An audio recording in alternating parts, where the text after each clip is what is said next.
Alors, bienvenue à toutes.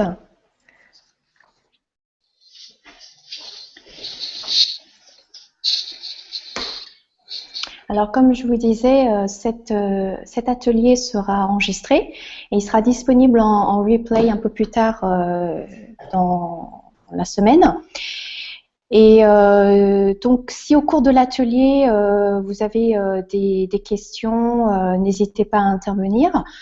Et également, si au cours de l'atelier, vous avez besoin de plus de temps pour faire les exercices, vous en faites pas, vous avez accès au replay, donc vous pourrez revenir plus tard pour faire les exercices. Et puis ensuite, vous constaterez que quand on entend les choses une deuxième fois, souvent on entend des choses différentes qu'on n'avait pas forcément captées la première fois.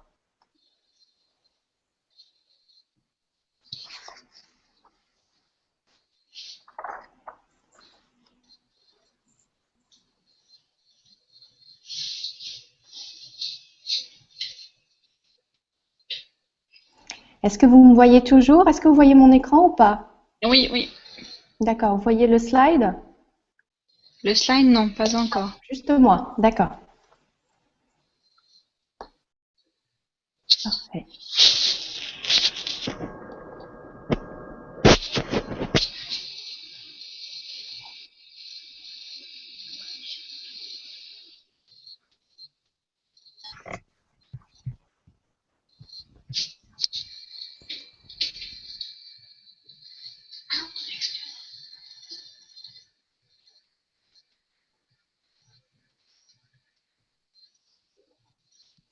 Donc pour vous assurer des bonnes conditions du déroulement de l'atelier, ce que je vous suggère de faire, c'est de couper toute distraction, comme si vous étiez en présentiel avec moi. Donc couper le téléphone, couper toutes les notifications Facebook, Skype ou Outlook. Comme ça, vous pourrez avoir ce temps ininterrompu pour vous-même.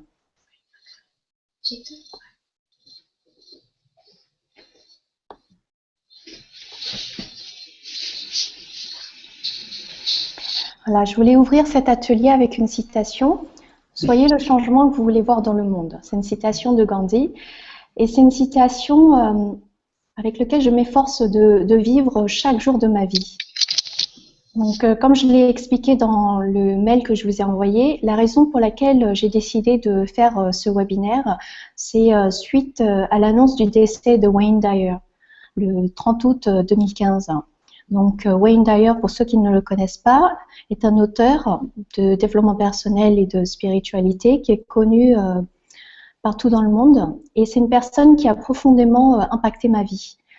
Je l'ai connu à un moment où je traversais une période difficile et c'est grâce à son enseignement que j'ai pu apprendre à voir les choses de manière différente. Et il y a quelque chose qu'il dit, c'est vous ne pouvez pas toujours contrôler ce qui se passe à l'extérieur, mais vous pouvez toujours contrôler ce qui se passe à l'intérieur. Et ça, j'y crois profondément. On ne peut pas changer les circonstances de sa vie, mais on peut toujours contrôler comment on réagit par rapport à ces circonstances.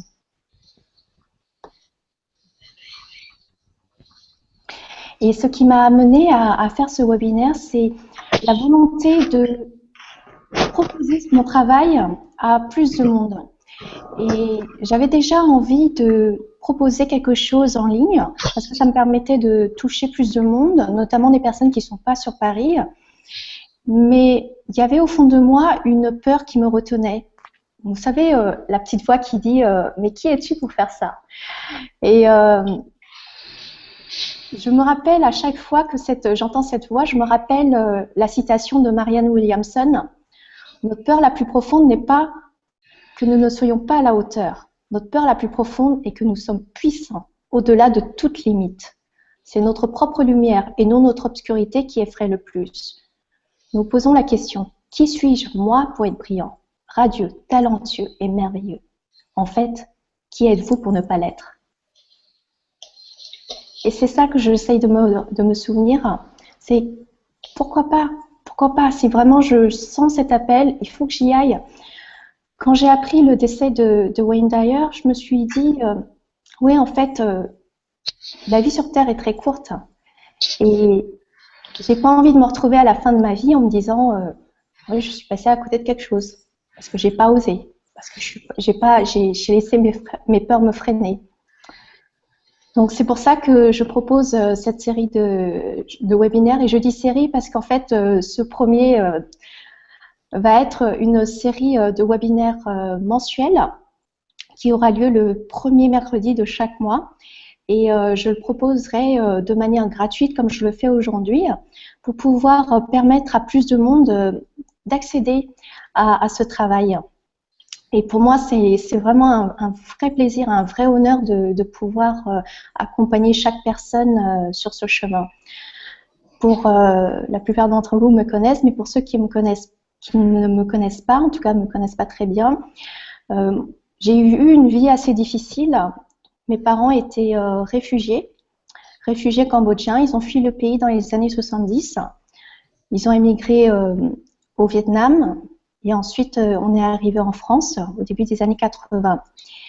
Et après avoir fui la guerre et tout perdu, mes parents se sont préoccupés plutôt de notre sécurité financière et matérielle. Donc, ils ont beaucoup travaillé. Et ils étaient très peu présents dans ma vie.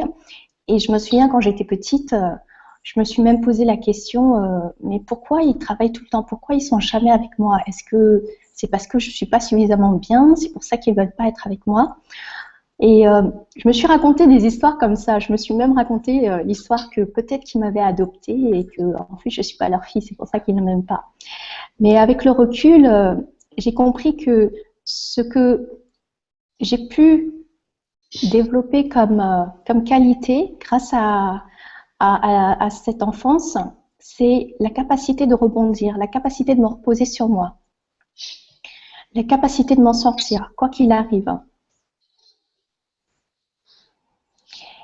Et j'ai eu tout au long de ma vie, donc à cause ou grâce à cette enfance où mes parents étaient très peu présents, un manque affectif.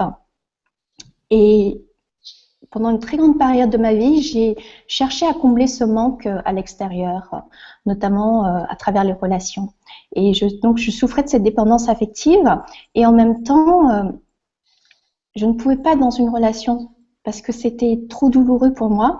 La personne avec qui j'étais n'était jamais suffisamment bien, mais c'est normal quand on a un manque affectif aussi profond que moi j'avais, personne ne pouvait le combler. Et en 2004, j'ai vraiment touché le fond. J'ai tout perdu. J'ai perdu mon travail, j'ai perdu mon appartement, je me suis retrouvée à la rue. Et à ce moment-là, je me suis posé la question, mais j'ai pas envie de vivre comme ça. C'est pas ça la vie. Je souffrais tellement intérieurement que je voyais pas la possibilité d'une vie meilleure. Mais en même temps, voilà, j'ai fait plusieurs tentatives de suicide, et à chaque fois, j'étais d'une certaine manière, voilà, encore là. Et à un moment donné, je me souviens, c'était donc en 2004, je me suis retrouvée dans un hôpital psychiatrique, donc suite à une de mes tentatives. Et à ce moment-là, je me suis dit, mais pourquoi tu as encore envie? Si tu as encore envie, c'est qu'il doit y avoir une raison. Donc, puisque tu as envie, alors autant que tu as vu ça. Et ce jour-là, j'ai décidé que voilà, j'allais faire quelque chose de ma vie et j'allais dédier ma vie à aider les gens. Et c'est vraiment grâce à cette décision que j'ai pu m'en sortir. Donc voilà, c'est vraiment pour vous expliquer que quand on voit plus grand que, au-delà de sa vie, on travaille pour quelque chose qui est bien au-delà de soi, tous les problèmes prennent une dimension différente. Et ça, c'est ma motivation pour faire le travail que je fais aujourd'hui. Donc, j'exerce à temps plein depuis janvier 2013, et chaque jour, je me lève en me disant, ouais, je fais vraiment ce que je veux maintenant, et quelque chose qui me plaît, et je suis heureuse. Donc, pour le programme de ce soir, nous allons aborder comment les pensées influencent les émotions et la physiologie. On va voir comment on peut vivre dans le présent et prendre du recul par rapport aux événements douloureux de sa vie. On va apprendre à faire la paix avec ses émotions et s'apaiser pour mieux contacter ses ressources intérieures. On va mieux comprendre ses besoins et apprendre à les exprimer. On va travailler sur la confiance et enfin, on va avancer vers ses projets. Donc, ce que je veux que vous partiez ce soir avec, c'est une ou deux actions que vous allez mettre en place pour vous aider à avancer vers une vie plus épanouie. Et on va terminer la soirée avec une visualisation guidée pour vous aider à vous reconnecter à vous-même et à votre potentiel.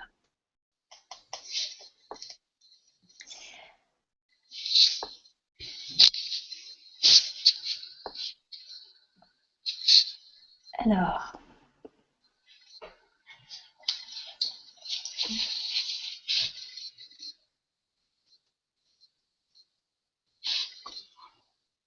voilà. Est-ce que vous voyez l'écran?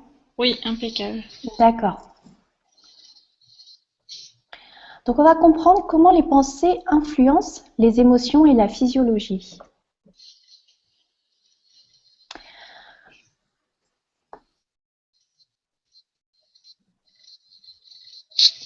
Quand on vit une situation, on est bombardé par des milliers et des milliers d'informations à chaque seconde.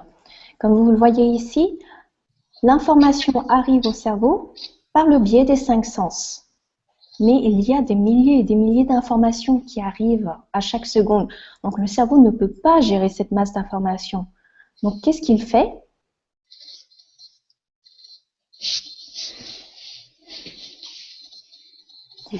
S'il gérait toute cette masse d'informations, il entrerait dans un état de burn-out.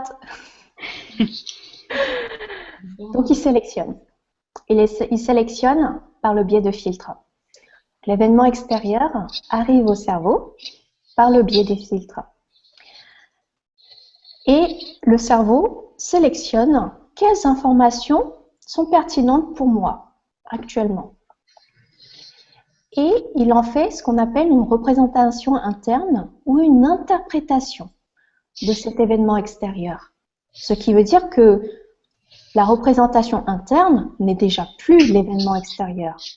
Il y a autant de représentations internes qu'il y a de personnes, parce que chaque personne a des filtres différents.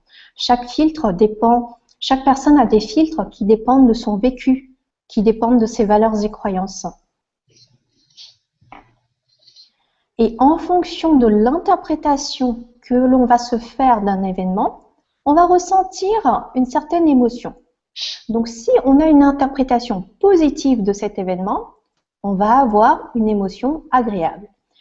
Si au contraire, on a une interprétation négative d'un événement, on va ressentir une émotion désagréable. Donc, pour prendre l'exemple mon exemple à moi, quand j'étais petite, j'avais cette croyance que mes parents ne m'aimaient pas, notamment ma mère. Donc, tout ce qu'elle faisait, je l'interprétais à travers le filtre de cette croyance. Donc, par exemple, quand elle était occupée à travailler, je me disais, eh ben oui, t'as vu, elle t'aime pas. C'est pour ça qu'elle préfère travailler plutôt que de venir te chercher à l'école. Et les fois où elle venait me chercher à l'école, je disais, bah, en fait, elle vient me chercher parce qu'elle se culpabilise. Ou alors parce qu'elle veut faire comme les autres mamans. Et de toutes les manières, parce que j'interprétais les choses à travers ce filtre de « elle ne m'aime pas », elle pouvait pas elle avait tout le temps tort, quoi qu'il arrive. Et ce n'est que quand j'ai changé ce filtre que j'ai pu voir les marques d'amour. Ces marques d'amour. C'est-à-dire que j'ai pu accepter qu'elle ne m'aime pas comme moi, j'aurais aimé qu'elle m'aime, mais plutôt qu'elle m'aime à sa manière. Et les marques d'amour, en fait, sont différentes d'une personne à l'autre. Et ça, je vous en parlerai dans un instant quand on va parler des besoins. Mais il y a ce qu'on appelle les langages d'amour. Donc, 5 façons de montrer son amour ou sa reconnaissance. Et pour moi, mon langage, c'était passer du temps. Donc, le temps passé ensemble. Et pour ma mère, son langage, c'était les services rendus. Donc, elle faisait des choses pour moi. Mais comme elle ne passait pas du temps avec moi, qui était mon besoin, pour moi, elle ne m'aimait pas. Et elle montrait son amour en faisant des choses pour moi. Et son langage n'était pas le même que le mien, donc forcément, elle ne pouvait pas communiquer avec moi. Et c'est quand j'ai appris à voir son langage, à comprendre son langage et à accepter qu'elle a un langage différent du mien, que j'ai pu voir qu'en fait elle m'aimait et que cette croyance, elle était complètement fausse et que pendant une grande période de ma vie, je me suis rendue malheureuse à cause d'une croyance qui était pas fondée. Je me suis raconté des fausses histoires.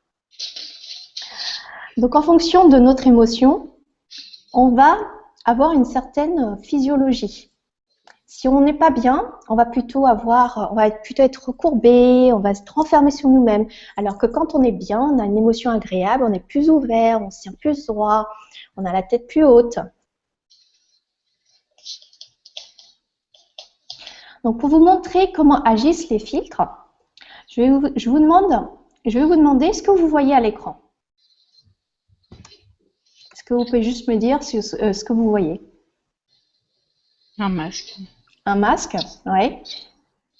Est-ce qu'il y a quelqu'un qui voit autre chose? Moi, je vois le visage d'une personne.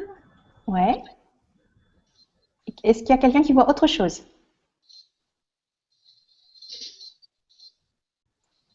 Est-ce que vous voyez deux personnes, un couple? Une femme d'un côté, un homme de l'autre côté. Voilà, ouais. Et en fait, qui a raison? Tout le monde. Oui, tout le monde. On peut voir soit un homme, un masque, soit un couple, un homme et une femme qui s'embrassent. Tout dépend du regard que l'on porte sur cette image. Qu'est-ce que vous voyez ici?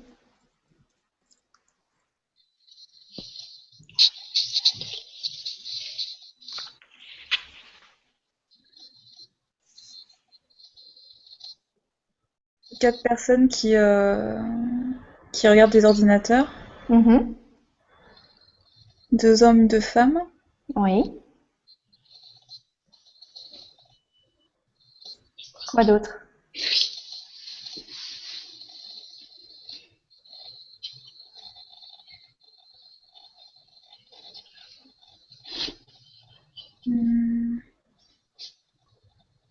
C'est Nathalie, c'est ça? Oui, c'est ça. D'accord. J'avais reconnu la voix.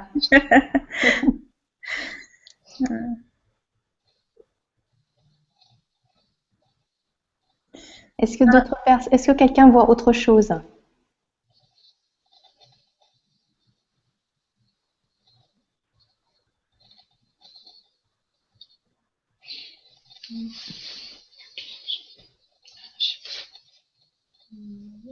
Non, il explique. Bon, ben c'est bien, vous n'êtes pas rentré dans les interprétations. Alors moi, j'ai eu des réactions un peu particulières face à cette image. J'ai eu des personnes qui m'ont dit que c'est une image sexiste. Pourquoi ce sont toujours les femmes qui ont besoin d'aide et les hommes qui savent tout? J'ai eu des réactions du type au fond, non, en fait, au fond, on dirait plutôt que c'est la femme qui montre quelque chose à l'homme, parce qu'on a l'impression qu'elle pointe quelque chose sur son écran. Donc, c'est le contraire. C'est plutôt la femme qui sait et l'homme qui ne sait pas. Vous voyez, face à une même image, il peut y avoir des réactions différentes. Qu'est-ce qui fait qu'on a des réactions différentes? Ce sont les filtres. Ce sont nos interprétations. En fait, quand on va voir quelque chose ou entendre quelque chose, on ne va pas forcément entendre ce qui est ou voir ce qui est. Ça demande de l'entraînement. La plupart du temps, ce que va faire le cerveau, c'est interpréter. Il va interpréter en y rajoutant son propre contenu. C'est ce qu'on appelle les projections. Donc, les personnes qui ont été victimes de sexisme ou de discrimination vont avoir une réaction un peu forte face à cette image. Et toi, Nathalie, c'est très bien. Toi, tu as été factuelle, tu as juste décrit ce que tu voyais. Mm. Et ça, c'est la meilleure façon de sortir des émotions désagréables. Quand on ressent une émotion désagréable, c'est une indication qu'il y a quelque chose ici. Il y a quelque chose qui attire mon attention.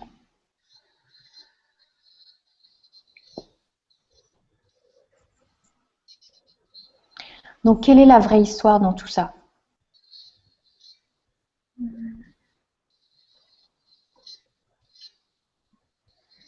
Il n'y en a pas.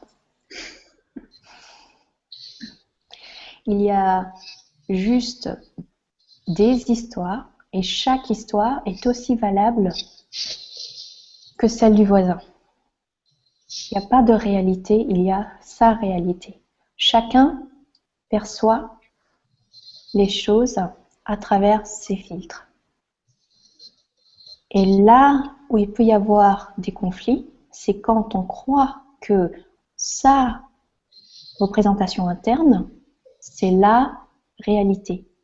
C'est ce qui s'est passé. Ça demande un entraînement de voir les choses comme elles sont ou d'entendre les choses comme elles sont. Souvent, on est dans l'interprétation. Et c'est notre interprétation qui nous cause la souffrance. Donc, une des clés pour trouver la sérénité, c'est quand je ressens une émotion désagréable, me poser la question, qu'est-ce qu'elle veut me dire, cette émotion? Quel est son message? Et ensuite, puisque mon interprétation est la cause de cette émotion, alors je peux changer mon interprétation. Je vous donne un exemple.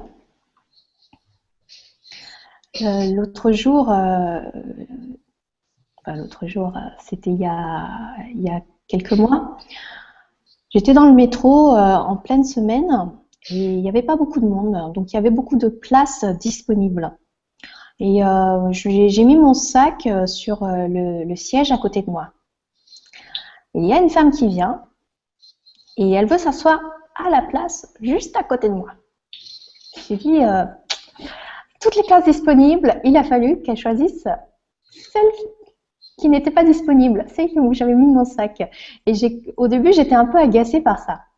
Puis après, je me suis dit, tu vas pas pourrir ta journée à cause de ça. Donc,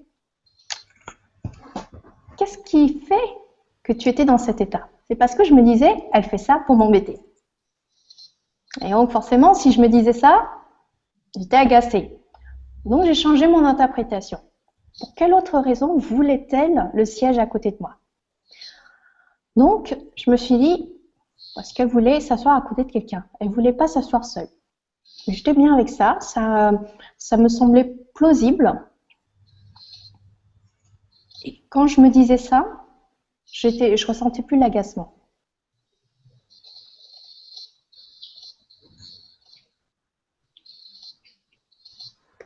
Voilà.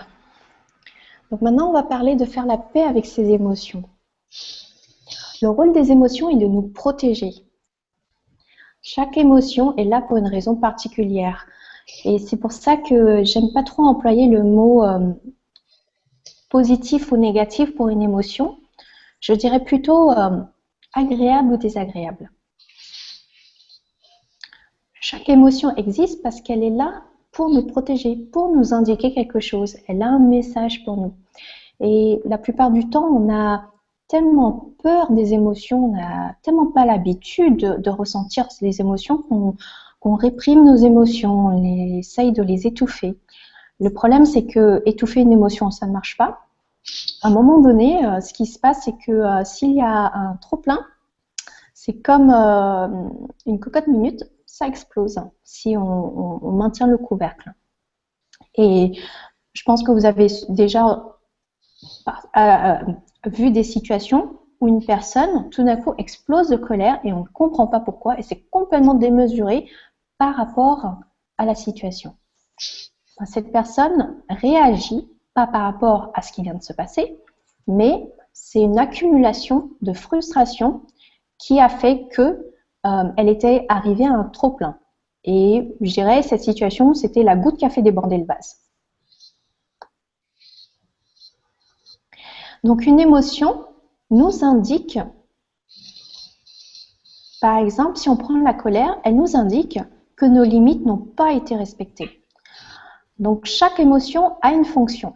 Le rôle de la colère, c'est de nous permettre d'agir face à une agression. Le rôle de la peur, c'est de nous permettre d'identifier le danger et de fuir, ou alors de se battre, ou alors de rester figé sur place et de faire le mort.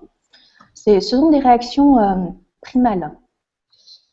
Le rôle du dégoût, c'est de préserver le corps. La tristesse, c'est de nous permettre de ralentir pour nous réorganiser. Et la joie, c'est le bien-être et c'est notre état naturel.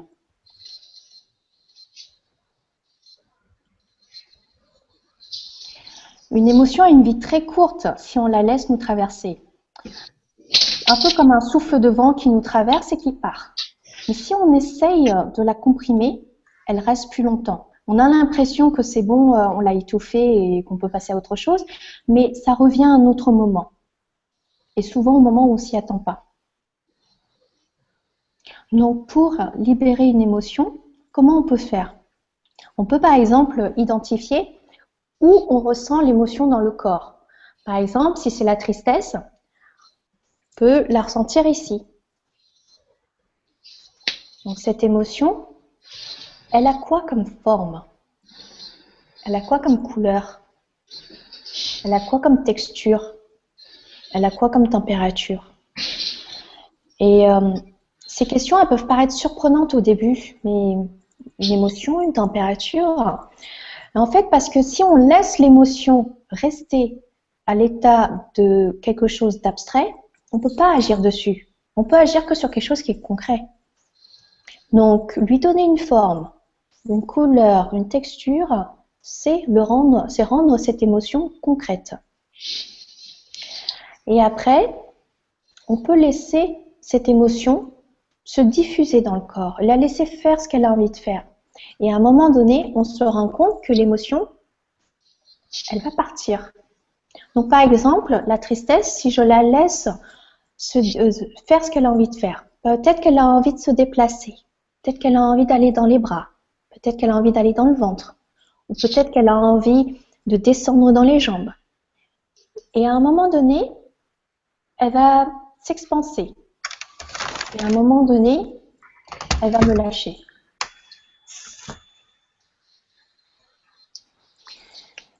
Et il y a tellement de façons de travailler sur les émotions. Donc moi, je vous ai donné une technique. Cette technique-là, elle est très efficace.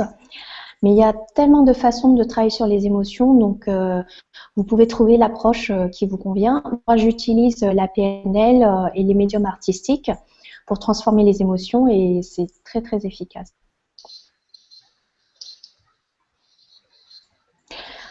Est-ce que vous avez vu le film Vice Versa? Non, pas encore.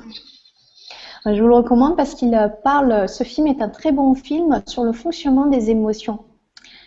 Et le film est une modélisation un peu simpliste, mais vraiment qui nous explique bien le rôle de chaque émotion et comment ces émotions agissent sur le comportement. Donc on voit dans le film l'héroïne, qui est une adolescente, son émotion principale, c'est la joie. C'est son état naturel.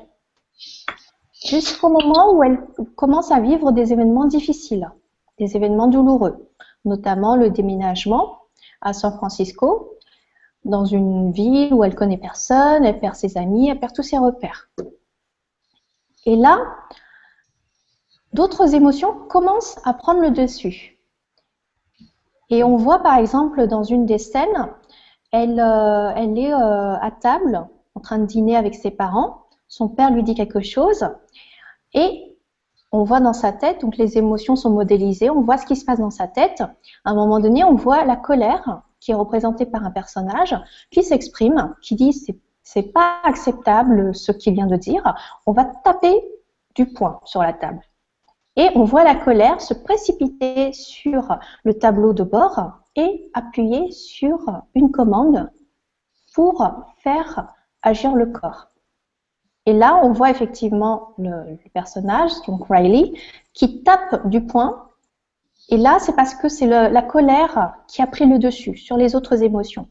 À un autre moment, c'était le dégoût. Donc, elle a fait, je ne sais plus ce que son père lui a dit, mais elle a fait un geste. Elle était dégoûtée par ce qu'il disait. Et au cours de notre vie, on développe des émotions plus complexes. Donc, on a les 5 émotions de base, la joie, la tristesse, la peur, le dégoût et la colère. Et ensuite, on va développer des combinaisons de ces émotions. Par exemple, si on prend la joie et la tristesse, ça nous donne la mélancolie. Est-ce que vous avez des questions juste à présent? Non. D'accord. Donc, comment on peut apprendre à vivre dans le présent? On sait que le cerveau a tendance à aller dans le passé ou dans le futur.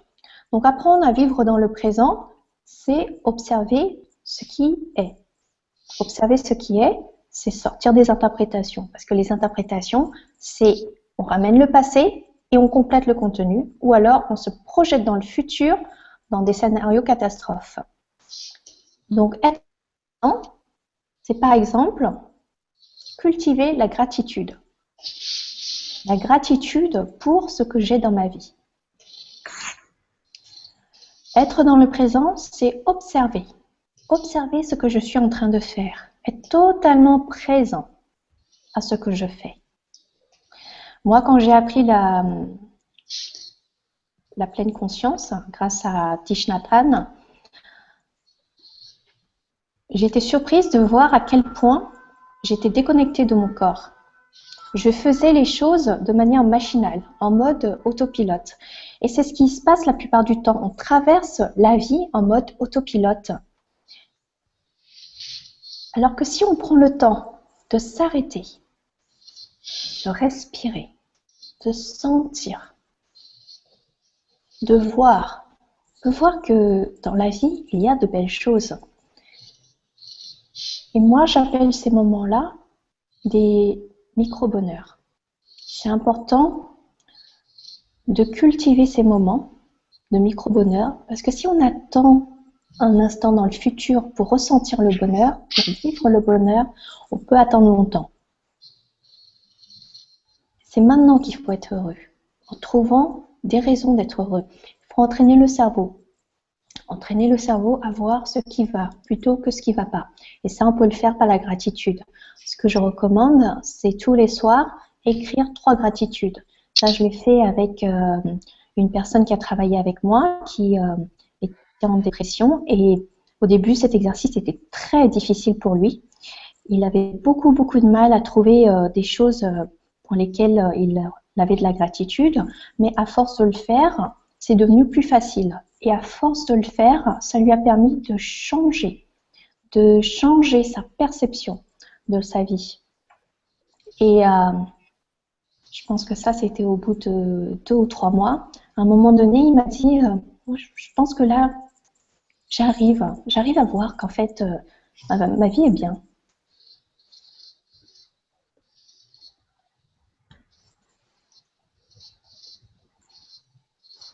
Prendre du recul par rapport à sa vie. Ou prendre de la hauteur. C'est difficile de le faire quand on vit des événements difficiles, douloureux. Mais l'invitation que moi je vous donne, c'est si je vis ça, si je suis en train de traverser ça, c'est qu'il y a quelque chose pour moi à apprendre. Qu'est-ce que je dois intégrer comme leçon dans cet événement-là, dans cette situation-là? Et à partir du moment où la situation nous apporte quelque chose, alors on peut voir le cadeau que la situation a pour nous. Dans mon passé, les événements douloureux que j'ai vécus m'ont permis de mieux comprendre ce que c'est que la souffrance. Et ça m'a permis de développer la compassion, également l'empathie. Et le fait d'avoir fait ce travail sur moi, de reconnexion à mon corps, de reconnexion à mes émotions, d'apprendre à gérer mes pensées, à lever mes croyances limitantes, à surmonter mes peurs, ça m'a permis de faire le travail que je fais aujourd'hui. Donc, je n'aurais pas pu être là où je suis aujourd'hui si j'avais pas traversé tout ça. Donc, c'est comme ça qu'on apprend à prendre du recul, à voir qu'est-ce que cette situation m'apporte. Et à partir du moment où on intègre la leçon que la situation nous apporte, on vit plus la situation de la même manière. Et souvent, ce que je constate, c'est qu'après, les situations changent. Une fois que la leçon est intégrée, la leçon ne se représente plus. Et prendre du recul dans sa vie, c'est également accepter 100% de responsabilité pour ce qui se passe dans sa vie. Pourquoi? Parce que si je me pose en victime, je subis, je suis mal. Et je subis tout et je vis les émotions de manière intense. Alors que si j'accepte 100% de responsabilité pour ma vie, ça veut dire que d'une certaine manière, j'ai contribué à créer ce qui se passe dans ma vie. Donc si je ne suis pas satisfaite de ma vie, d'une certaine manière, je l'ai créée. Donc si je l'ai créée, ça veut dire que j'ai tout à fait ce qu'il faut pour la changer.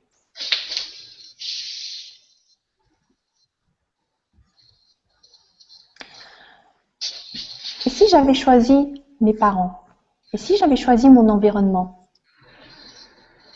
ce serait pour apprendre quoi? Ça, c'est la question que je vous pose. C'est une question sur laquelle souvent on doit méditer longtemps, surtout quand on a eu des parents difficiles. Mais je vous invite à voir ça de cette manière-là. Si j'avais choisi mes parents, si j'avais choisi mon environnement et mes circonstances, ce serait pour apprendre quoi? C'est repositionner ces choses-là, c'est le voir de manière différente. Parce que si je me dis, j'ai pas choisi mes parents, ça m'a été imposé et mes parents ont été abusifs, violents, etc., je le vis très mal. Alors que si je me dis, si j'avais choisi mes parents, ce serait pour apprendre quoi? Là, je peux voir qu'est-ce qu'il y a de positif dans la situation.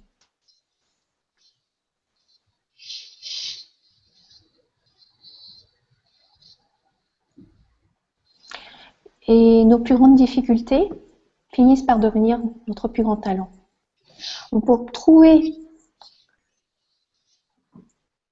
ce dans quoi vous êtes bon, où se trouve votre talent, posez-vous la question, où avez-vous le plus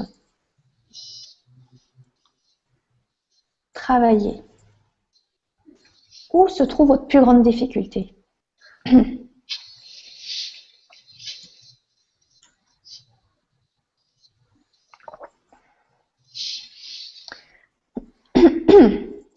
Moi, ma plus grande difficulté, c'était la gestion émotionnelle. J'ai vécu un traumatisme quand j'avais 3 ans et ça m'a poussée à me bloquer, à me couper de mes émotions et de mon corps.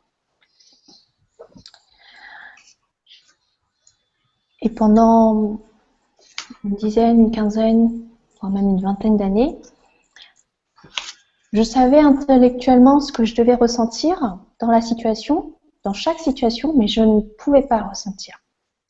Je savais que je devais être heureuse dans ces situations-là, mais je n'arrivais pas à ressentir le bonheur, la joie. Je savais que je devais être triste dans d'autres circonstances, mais je n'arrivais pas à ressentir la tristesse. Et parfois, je faisais semblant pour ne pas qu'on dise que j'étais anormale ou insensible. Et c'est vrai que je me suis beaucoup demandé si j'étais normale. Je me suis dit, il y a vraiment de gros problèmes chez toi. Et ce questionnement et le fait d'avoir vraiment touché le fond en 2004 m'a mis sur le chemin du développement personnel et m'a poussé à faire tout ce qu'il fallait pour m'en sortir, pour changer ma vie, pour trouver quelque chose qui avait plus de sens que la vie que j'avais menée jusqu'à présent. Et le fait d'avoir appris à pacifier, à apprivoiser mes émotions, ça me permet aujourd'hui de pouvoir accompagner d'autres personnes. Et souvent, on me demande, mais comment tu fais pour ne pas être affecté par les émotions des autres, ou comment tu t'es pas fatigué après une séance? Et en fait, non, aujourd'hui non, parce que je ne suis pas happée par les émotions des autres. Et je ne suis pas happée parce que j'ai fait le travail sur moi-même. Et ça, c'est le fait d'avoir fait ce travail-là, ça me permet aujourd'hui de pouvoir accompagner d'autres personnes pour le faire. Donc là où se trouve votre plus grande difficulté, c'est également là où se trouve votre plus grand talent.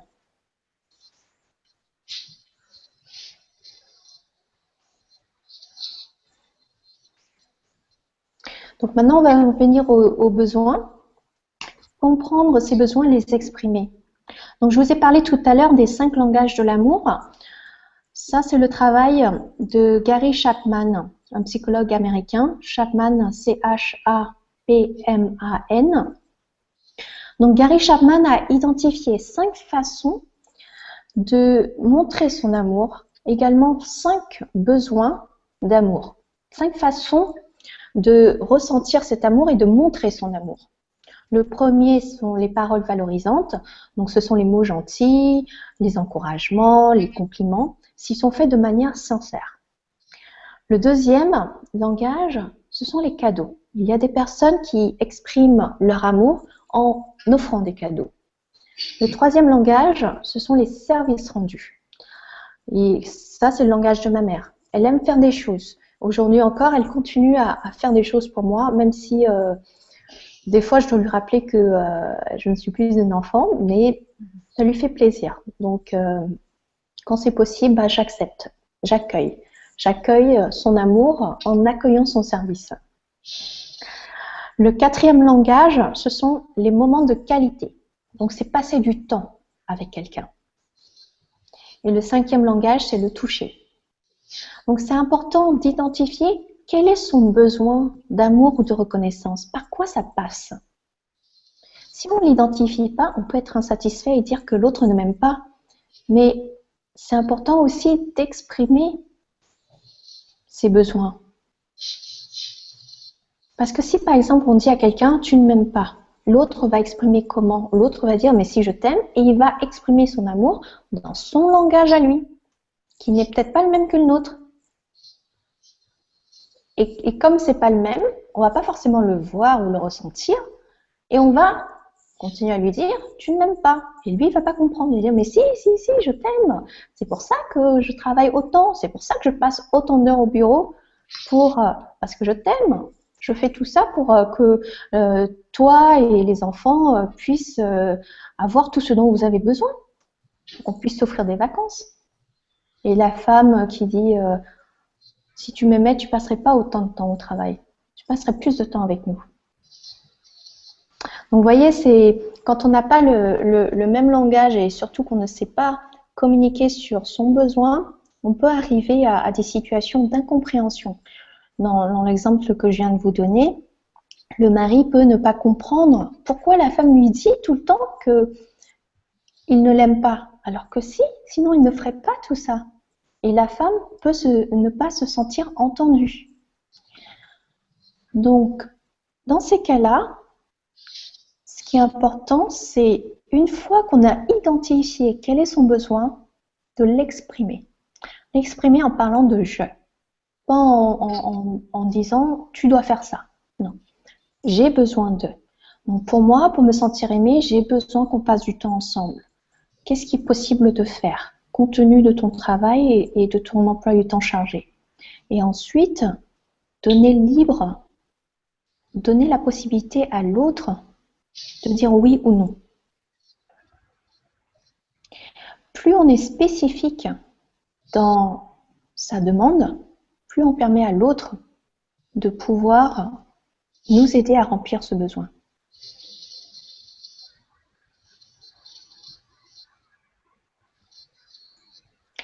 Il y a bien évidemment d'autres façons d'exprimer son besoin et notamment d'autres façons d'identifier son besoin, notamment par les émotions.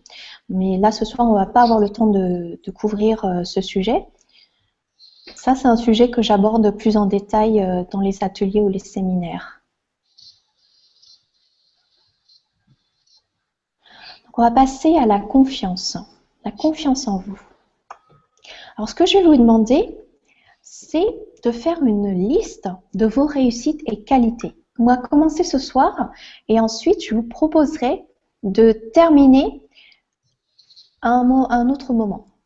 Et je vous expliquerai pourquoi. Donc, commencez, prenez quelques minutes là pour écrire la liste de vos qualités et de vos réussites.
Oh là là, j'ai déjà fini, moi.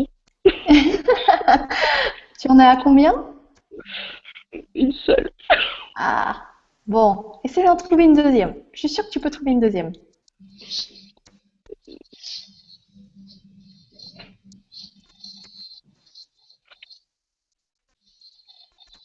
Ça y est.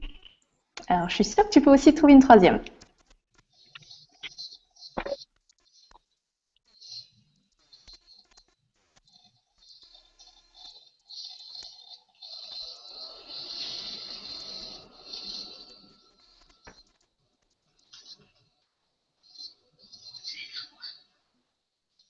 Les réussites et les qualités. La liste des réussites et qualités. Mhm. Oui.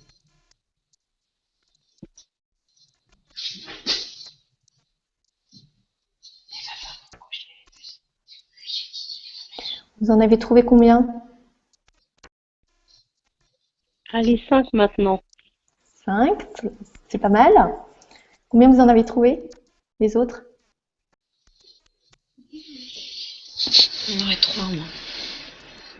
Combien? 3. 3. Alors, je te challenge d'en trouver 5. Tout le monde en trouve 5 minimum ce soir. Ça vous va?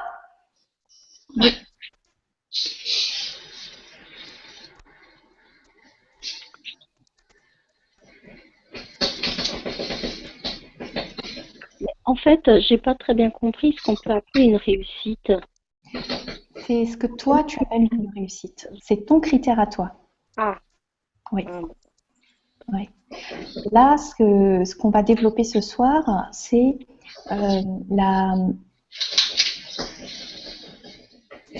développer notre repère interne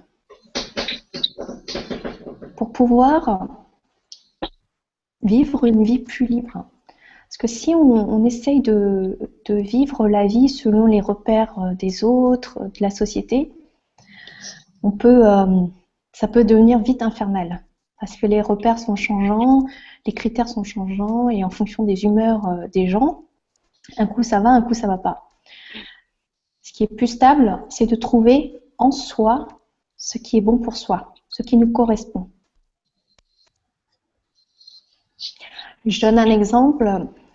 Pour moi, une réussite, ça a été apprendre à nager. Pour certaines personnes, ça peut être insignifiant. Mais pour moi, c'est une victoire parce que j'ai la phobie de l'eau. Mais comme je voulais, beaucoup de gens dans ma classe savaient nager, je voulais pas rester sur cet échec et je voulais pas être la seule. En tout cas, j'avais l'impression que tout le monde savait nager sauf moi et je voulais pas rester sur ça. Donc, j'ai pris sur moi et j'ai pris des cours de natation et j'ai surmonté ma phobie et j'ai appris à nager. Donc, pour moi, c'est une grande réussite.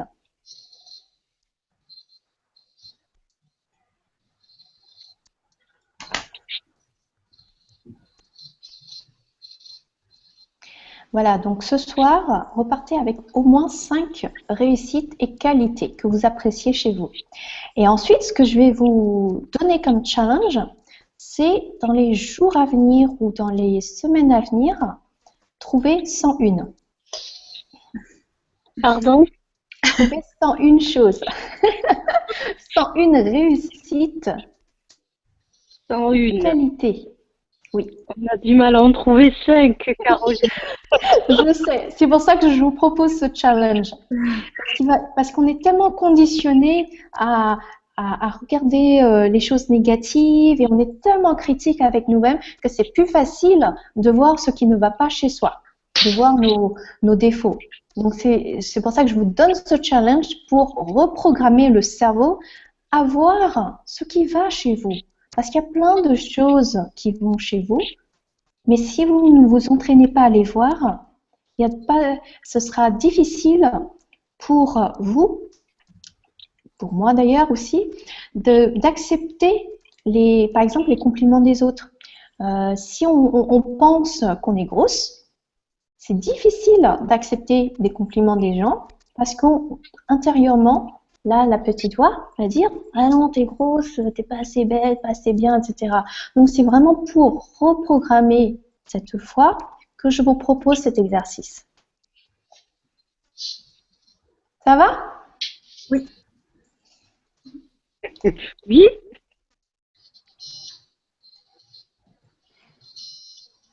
Alors,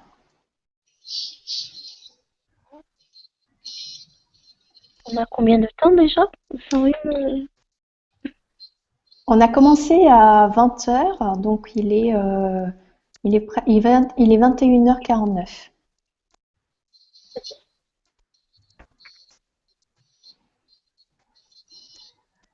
Elle voulait pas savoir combien de temps on allait mettre pour trouver 101 qualités, non, c'est ça? Ah, pardon, j'ai pas compris la question. Autant de temps qu'il vous faut. Ah, d'accord. Il n'y a pas de limite de temps, mais efforcez-vous à le faire, à trouver ces 101. Et je peux vous dire, cet exercice, il est très puissant. Moi, j'ai une personne qui m'a dit, quand elle s'est préparée pour un entretien, pour un transfert à un autre poste, elle m'a dit, je manque tellement de confiance en moi que d'habitude, j'ai du mal à me vendre. Et le fait d'avoir fait cet exercice, ça m'a permis de trouver plus facilement les arguments. Et ce qui est important aussi, c'est que quand vous faites cet exercice, relisez la liste souvent pour vous en imprégner.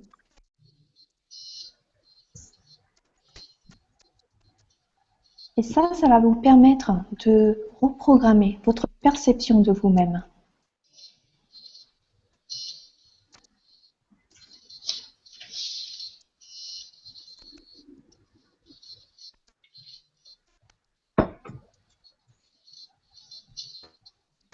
Vous avez des questions? On n'attrape pas la grosse tête. Non, je pense pas. Je pense pas si on s'observe. Mais en général, quand on manque cruellement de confiance en soi, il y a encore du chemin avant d'avoir la grosse tête.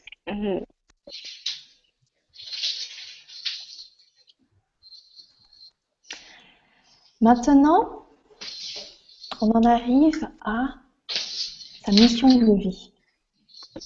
Quelle est la trace que je veux laisser dans ce monde?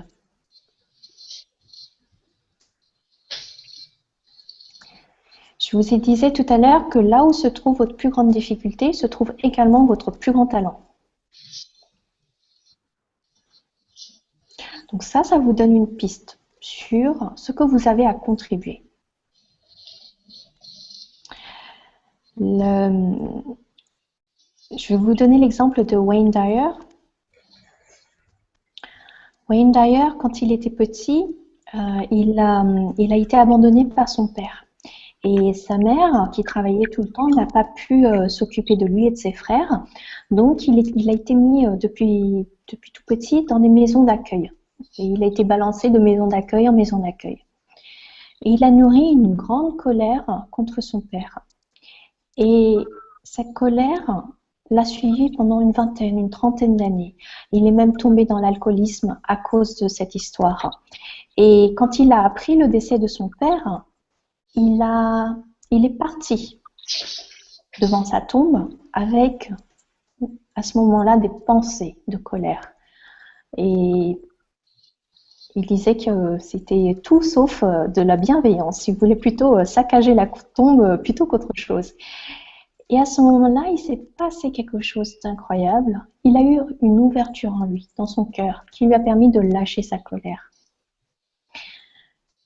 Mais s'il n'avait pas vécu tout ça, il n'aurait pas pu être l'enseignant qu'il a été. Il n'aurait pas pu se relier aux personnes. Il a vécu cette souffrance.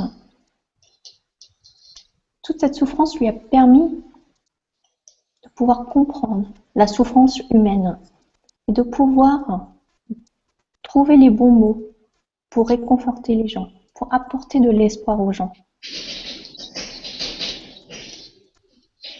Et ça, il l'explique dans son avant-dernier livre et également son mémoire, qu'il n'aurait pas pu faire ce travail s'il n'avait pas vécu tout ce qu'il a vécu. Et c'est quoi le titre? I can see clearly now.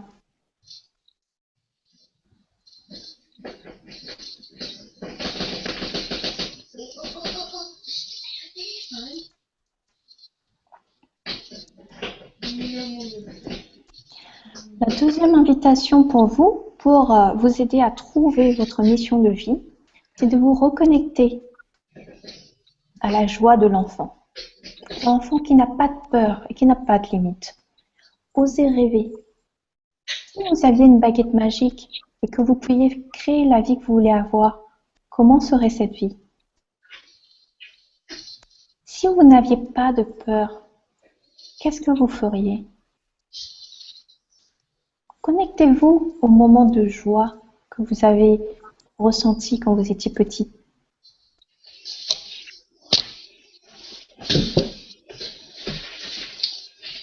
Trouvez 3 choses que vous aimiez faire quand vous étiez petit.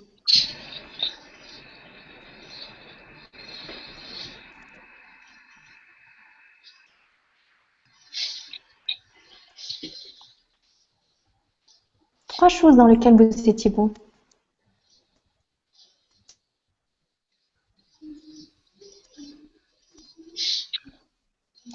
Et pensez à comment vous pourriez utiliser ça aujourd'hui.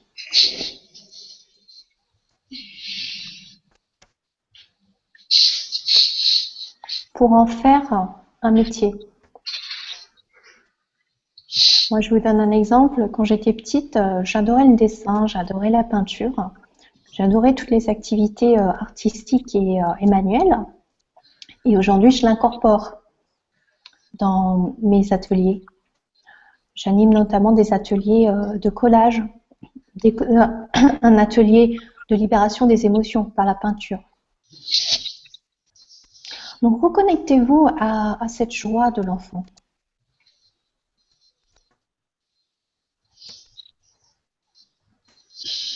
Et trouvez pourquoi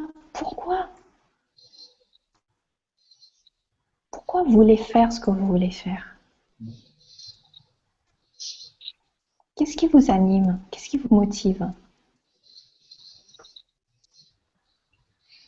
À la fin de votre vie, qu'est-ce que vous avez envie de dire? Il y a une phrase que Wayne Dyer disait, Don't die with your music still in you. Ne mourrez pas avec votre musique encore à l'intérieur de vous. Et cette phrase, elle résonne d'autant plus fort pour moi aujourd'hui. Il y a des choses que j'ai extrêmement peur de faire, mais qui sont importantes pour moi si je veux pouvoir continuer à accomplir ma mission, si je veux continuer à aider les gens dans leur chemin de développement personnel, pour trouver la sérénité, pour trouver du sens dans la vie. Et quand je me trouve confrontée à cette peur ou à cette petite voix qui me dit « Mais non, t'es pas assez ceci, pas assez cela, ou trop ceci, ou trop cela », je me dis « Mais si à la fin de ma vie, je ne fais pas ce que j'ai envie de faire là maintenant, si je laisse la peur me contrôler, est-ce que je le regretterai ?» Si on fait comme si la vie était éternelle, on va repousser au lendemain. On va attendre que ce soit le bon moment, que les circonstances soient parfaites pour commencer. Je l'ai fait, donc je parle par expérience. Mais il n'y aura jamais de moment parfait. Il n'y aura jamais de circonstances parfaites. Ce ne sera jamais le bon moment.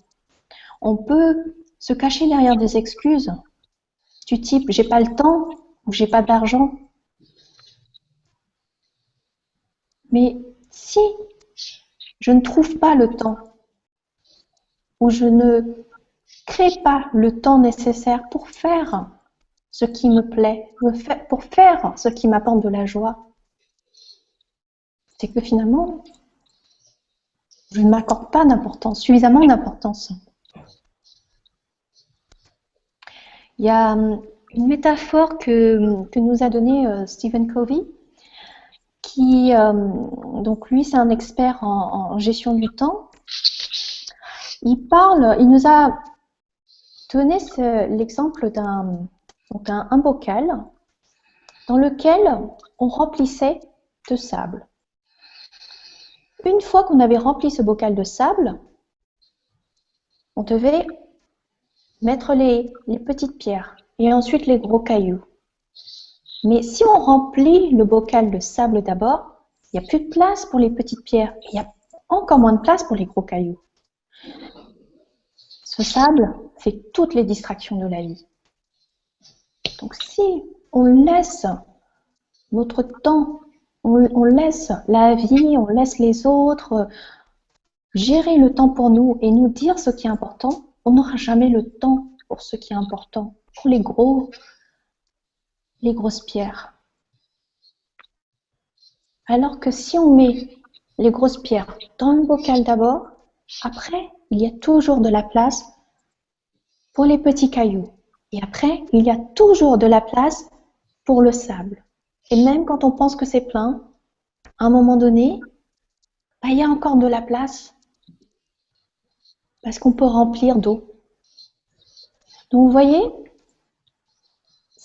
si vous voulez remplir le bocal de grosses pierres d'abord, c'est important de trouver le temps. Parce que le temps, il n'y en aura jamais assez. Le temps, personne ne nous le donnera. Il faut créer du temps pour ce qui compte dans sa vie. Et pareil pour l'argent. Moi, quand j'ai fait ce travail, j'ai commencé à faire ce travail il y a une dizaine d'années, je ne gagnais pas beaucoup d'argent, mais c'était important pour moi de continuer ce travail. Donc je me suis dit, c'est pas grave, tu sortiras moins, tu iras moins au resto, tu achèteras moins de choses, tu vas faire ce qu'il faut. Tu vas investir dans ce travail, parce que c'est important.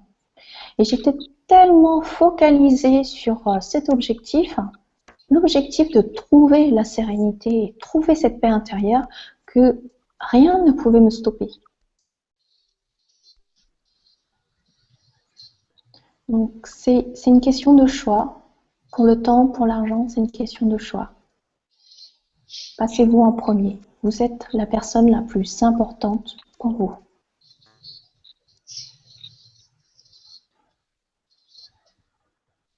Est-ce que vous avez des questions? Non. D'accord. Donc, ce que je vous propose maintenant, c'est de faire une visualisation.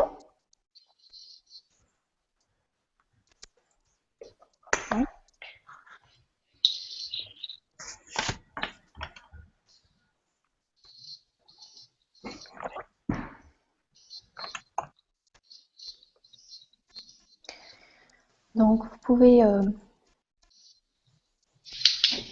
tout poser par terre, sur la table, les bloc-notes, les stylos, et vous installer confortablement là où vous êtes. Que ce soit sur votre chaise, dans votre fauteuil ou sur votre lit.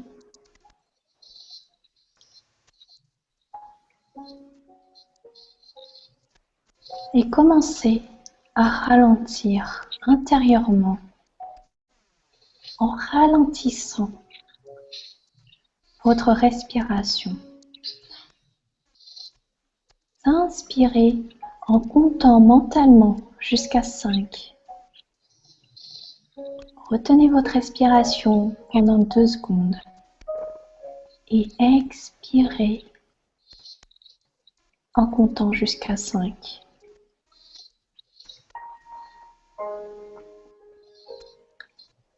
Voilà. Encore une fois. Inspirez tranquillement en comptant jusqu'à 5 et expirez profondément en comptant jusqu'à 5. Sentez le rythme intérieur qui se ralentit.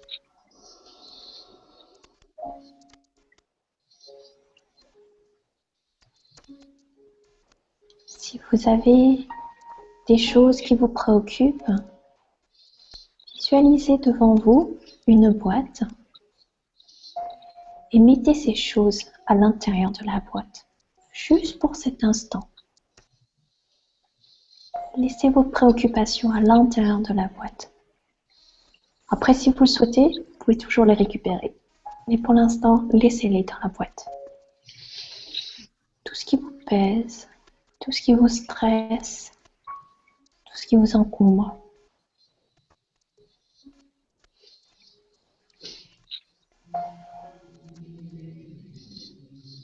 Et sentez la perfection de cet instant, d'être là, là où vous êtes. Ressentez dans le corps ce qui se passe, observez. S'il y a des zones de tension dans le corps. Et mentalement, envoyez de l'oxygène dans ces zones pour les apaiser.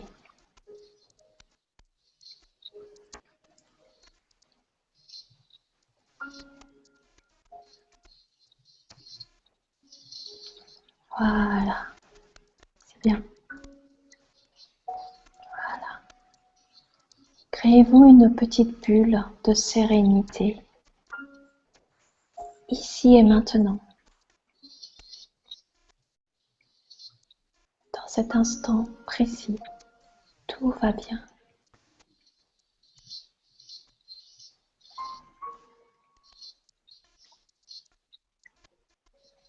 Et vous savez que vous pouvez retourner à cette sensation de sérénité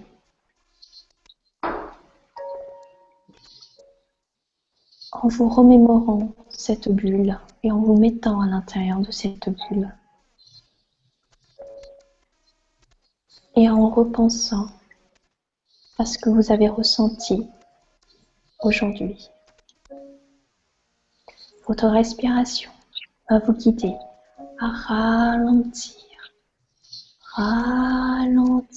encore plus le rythme intérieur. Il n'y a qu'en ralentissant que l'on peut entendre et contacter ses ressources intérieures.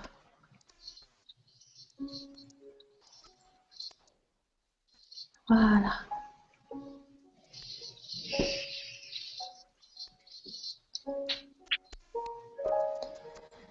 Maintenant, visualisez-vous dans une forêt.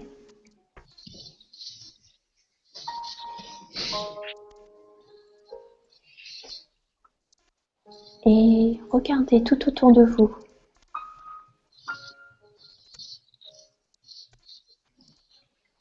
Cette végétation, ces couleurs. Entendez le bruit de la nature, les oiseaux, les feuilles, le vent.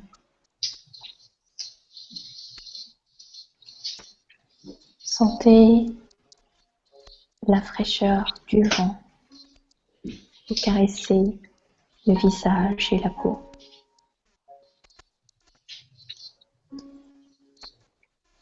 Et vous allez commencer à marcher dans cette forêt.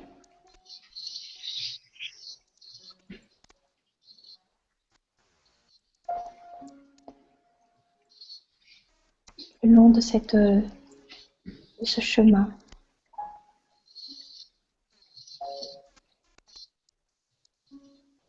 Sentez le sol sous vos pieds. Sentez comment le sol vous soutient. Combien vous êtes solide. Combien ces jambes sont incroyables de pouvoir vous emmener partout où vous voulez aller. Vous êtes incroyable.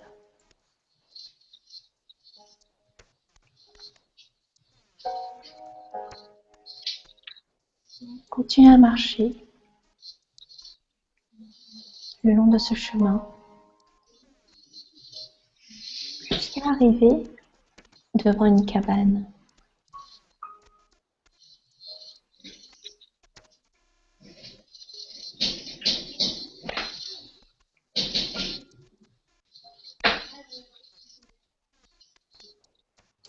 À l'intérieur de cette cabane,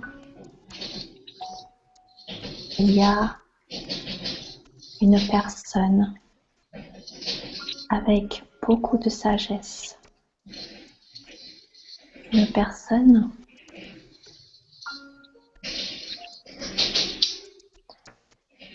qui a accompli des choses incroyables dans sa vie. Une personne qui est épanouie.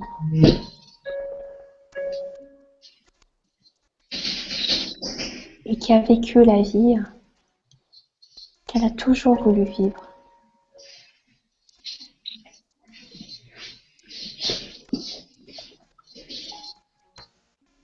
Cette personne, c'est vous, votre futur vous. Celle qui a accompli tout ce que vous voulez accomplir maintenant. Elle l'a déjà fait.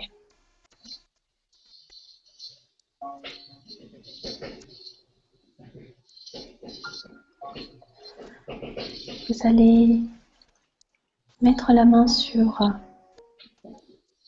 la poignée et pousser la porte.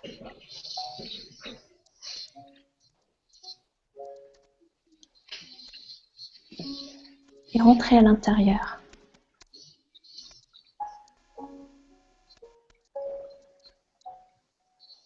Et à l'intérieur se trouve votre futur vous. Observez-la, cette personne.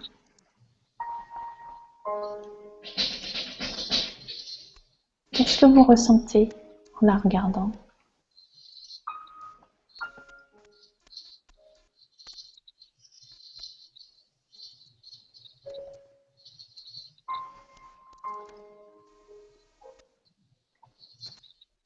Approchez-vous d'elle.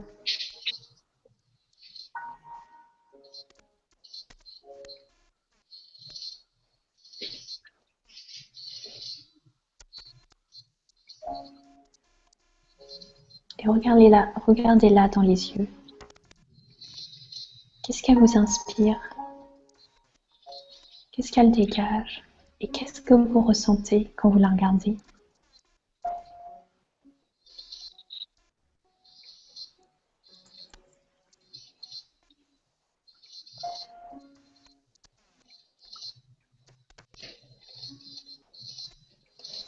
Vous allez maintenant sortir de votre peau pour rentrer dans le corps de cette personne. Vous allez voir à travers ses yeux, entendre à travers ses oreilles et ressentir tout ce qu'elle ressent.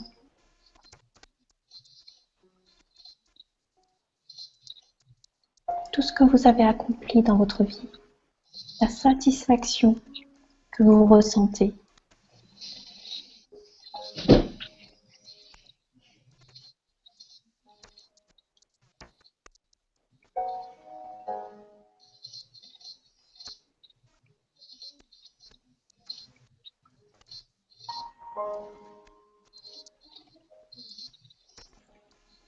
D'avoir construit la vie que vous vouliez avoir.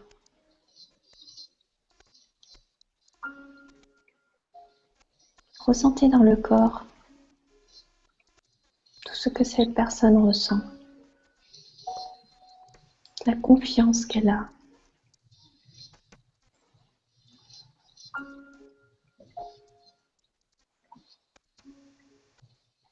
Se sent-elle calme, sereine? Se sent-elle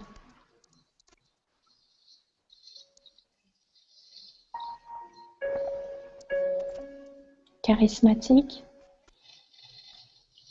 Qu'est-ce qu'elle ressent, cette personne? Ressentez cette sensation dans tout le corps et laissez la sensation se diffuser partout.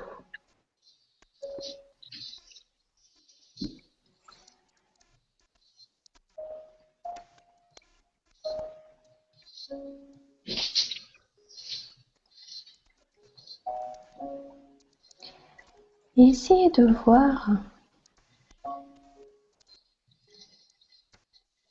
ce qui vous a permis d'en arriver là, à cette vie épanouie, heureuse, sereine. Qu'est-ce qui vous a permis d'en arriver là? Qu'est-ce que vous avez fait dans votre vie?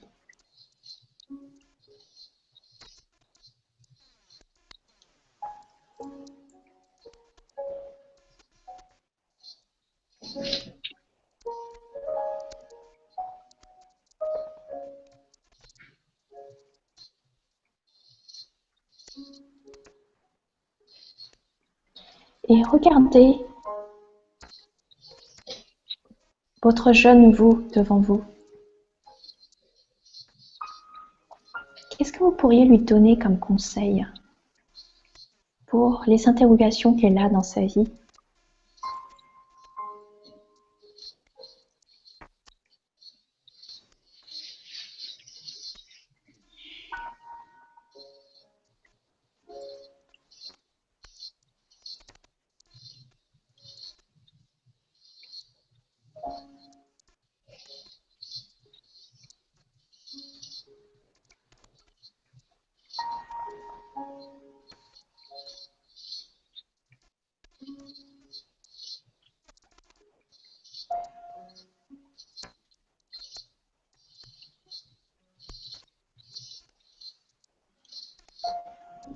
Voilà, c'est bien. Vous allez maintenant sortir de votre corps, de ce corps et regagnez le vôtre en ramenant avec vous tout ce que vous avez vu, tout ce que vous avez entendu et tout ce que vous avez ressenti. Voyez, sentez et entendez comment cela change votre façon de vous tenir. Est-ce que vous vous tenez plus droite? Vous avez la tête plus haute? Est-ce que votre respiration est plus lente? Est-ce que vous êtes plus ancré à la terre?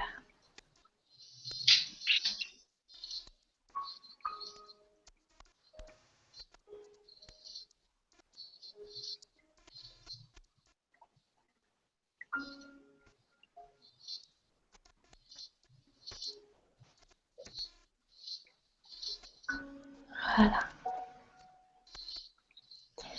Avant de partir, votre futur vous remet une boîte. À l'intérieur de la boîte, il y a un message ou un objet. Prenez la boîte et ouvrez-la. Ce que la boîte contient, c'est une indication pour vous sur comment avancer sur votre chemin.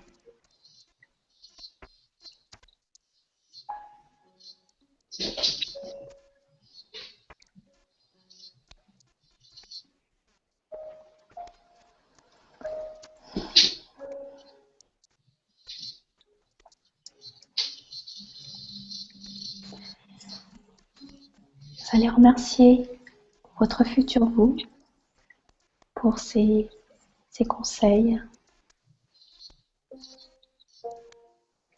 et vous allez quitter la pièce et reprendre le chemin pour revenir ici.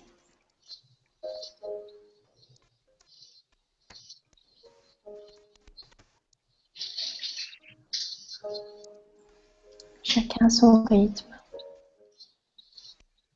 Vous allez revenir ici,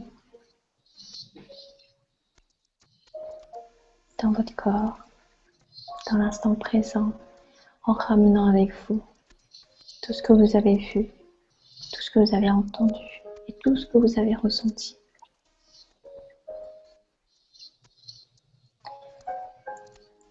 Et faire confiance que ce que vous avez ramené va vous aider à avancer sur votre chemin.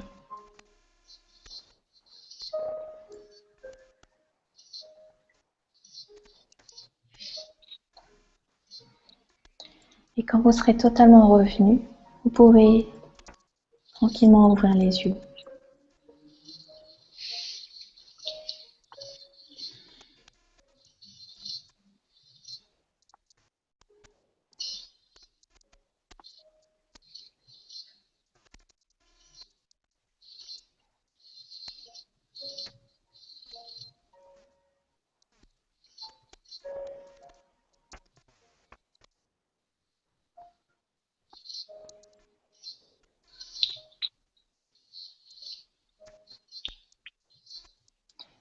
Voilà, je vous laisse quelques instants pour écrire vos ressentis, écrire les messages que vous avez reçus.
Voilà. Ça va tout le monde? Ouais. Oui.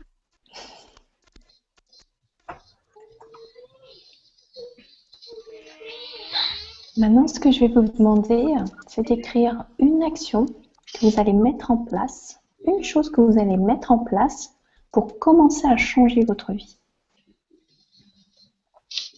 Et ensuite, vous allez recevoir un questionnaire avec deux questions. Donc la première, c'est partager avec moi quelle est l'action que vous allez faire qui va vous permettre de commencer à changer votre vie. On ne grimpe pas le mont Everest comme ça du jour au lendemain. Ça demande un certain entraînement. Ça demande de faire des petits pas. Et c'est pareil avec les changements. C'est petit pas par petit pas qu'à un moment donné, les petits pas vont devenir des grands pas. Donc, ce que je vous demande, c'est de capitaliser sur le travail de cet atelier et de vous engager à faire une chose pour commencer à changer votre vie. Et la deuxième question que vous allez recevoir, c'est partager avec moi quels sont les thèmes que vous aimeriez aborder ensemble. Comme ça me donnera des idées pour les prochains webinaires.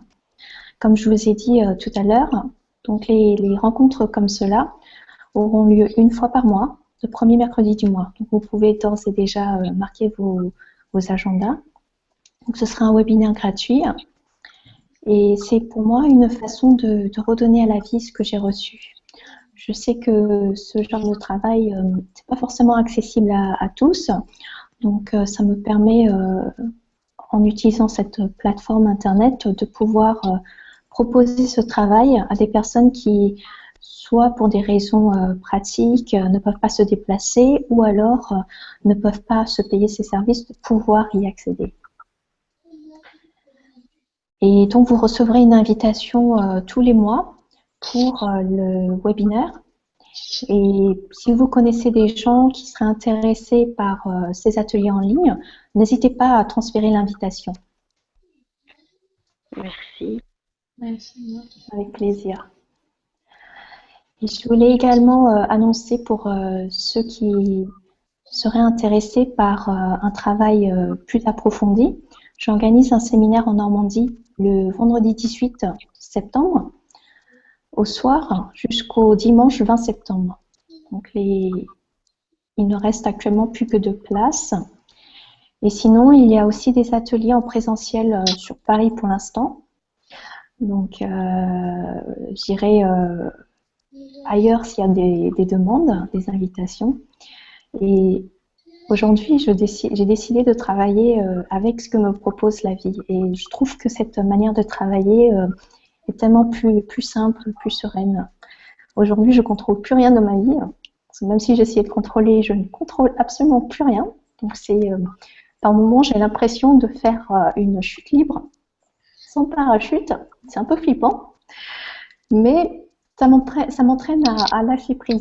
Et je me rends compte que quand je fais confiance à la vie, j'ai des retours extraordinaires. Donc, je suis dans cette lancée de faire confiance à la vie et d'aller là où on a besoin de moi et là où la vie m'emmène. Et bien sûr, je propose également des consultations individuelles par Skype ou dans mon cabinet dans le 14e à Paris. Voilà, donc À la fin de cet atelier, dans les prochains jours, vous allez recevoir un mail avec le lien pour visionner la rediffusion, le replay. Comme ça, si vous avez des choses qui n'ont pas été claires, vous pouvez réécouter. Et puis, n'hésitez pas, si vous avez des questions, vous avez des remarques, n'hésitez pas à me les envoyer. Et puis, je suis disponible également sur Facebook pour vous donner votre dose quotidienne d'inspiration. Il y a également des petites piqûres de rappel. Donc, si le cœur vous en dit, vous pouvez me suivre sur Facebook. Voilà, et je vais vous laisser un mot de la fin. Je vais vous laisser avec cette citation de John Quincy Adams, qui est le 6e président des États-Unis. Si vos actions inspirent les autres à rêver plus, apprendre plus, faire plus et devenir plus, vous êtes un leader. Chacun de nous est un leader. Il y a un leader qui sommeille en chacun de nous et chacun de nous a la possibilité d'impacter, d'influencer quelqu'un d'autre. Mais on commence par soi. Soyez le changement que vous voulez voir dans le monde. Donc chaque personne qui fait ce travail sur soi pour trouver la paix, pour trouver la sérénité, trouver le bonheur, contribue à aider les autres. Parce que quand on est dans cet état de joie, de bonheur, on est épanoui, on rayonne. Et c'est ce rayonnement qui touche les autres. Voilà, donc je voulais vous remercier beaucoup pour votre présence et votre patience en dépit des problèmes techniques de ce soir. Donc je vais voir avec l'équipe technique pour régler ces problèmes pour que la prochaine fois ça se passe mieux. Mais en tout cas, merci beaucoup de votre participation et puis n'hésitez pas si vous avez des commentaires, des questions à me les envoyer. Et puis je vous souhaite une excellente soirée. Merci Caroline. Bonne soirée. Bonne soirée. Bonne soirée. Merci pour tout. Avec plaisir.